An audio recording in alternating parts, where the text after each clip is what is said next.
Hey, my friends. I know the world is absolutely crazy right now, and we are all surrounded by so much chaos. Today, I want to talk to you about 5 actionable tips for finding peace in the chaos so that you can have a sense of inner calm no matter what is going on in your life. Now, I know that life can feel loud, messy, and overwhelming, and you are certainly not alone if you've been feeling that way. But I want you to remember that chaos outside does not mean you have to have chaos inside. You can build a calm inner peace. This space is for you. It's a pause, a breath, a reminder that peace is still possible no matter what you're experiencing in your life. Today, we're going to go over 5 tips that have helped me create more calm in my life, even in chaos. But of course, please do remember I'm not a therapist, I'm not an expert. I am just a fellow human being that is walking this path with you. Always reach out to a professional if you're experiencing deep struggles because you are absolutely worth that effort. So, with that, let's dive into our tips. The first one is to breathe before you react. One of the fastest ways to find peace is to pause before reacting. I like to try this simple grounding breath where you inhale for 4 beats, hold for 4 beats, and exhale for 6 beats. It really makes a big difference for me. Remember, it is absolutely okay to step away from a situation, take a breath, and come back to your center before you react or move forward.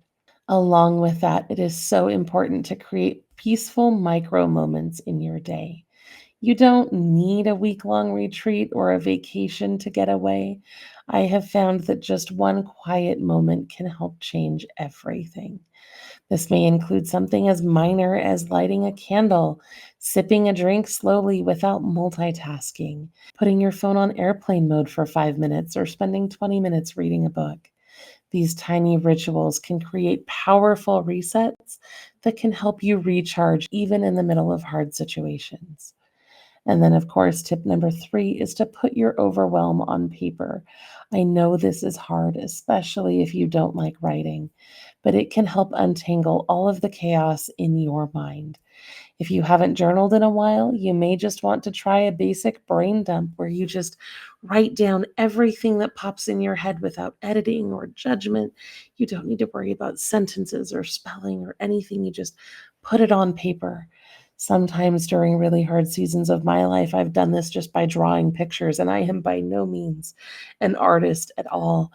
But you can just sketch out what you're feeling, even if you don't know how to put it into words. A simple sketch pad and a pack of coloring pencils has saved me time and time again. Now, another tool I like to use is what I call a whole body check in, where I sit there and I intentionally think through every part of my body from my head down to my toes. And I check in and say, what is this part of me feeling? What is that feeling telling me?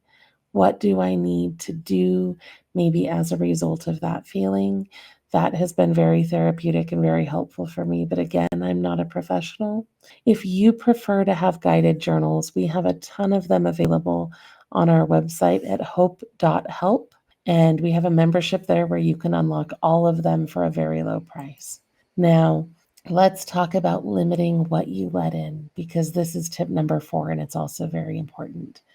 Peace often starts with what you don't consume. So ask yourself, what content, people, or spaces are draining me? What should follow, mute, or gently step away from today? Peace is a kind of hygiene. It takes maintenance, and you have to clear out what is cluttering your mind. You can curate your environment like your peace depends on it, because it absolutely does.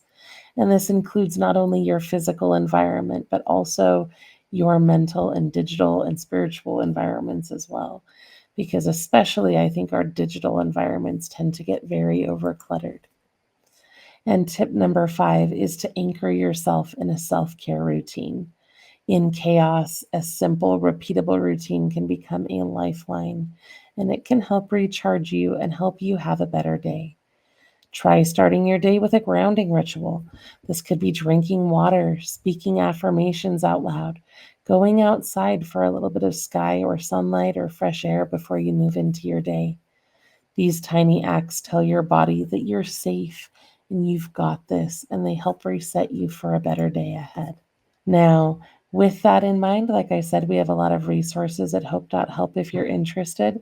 Even if you don't want the membership or other journals we have, go check out that free gratitude journal that you can download. It is a great resource. And of course, you're doing great. I am proud of you, even just for showing up here today. That's enough, and you're going to be all right. I'll see you again soon.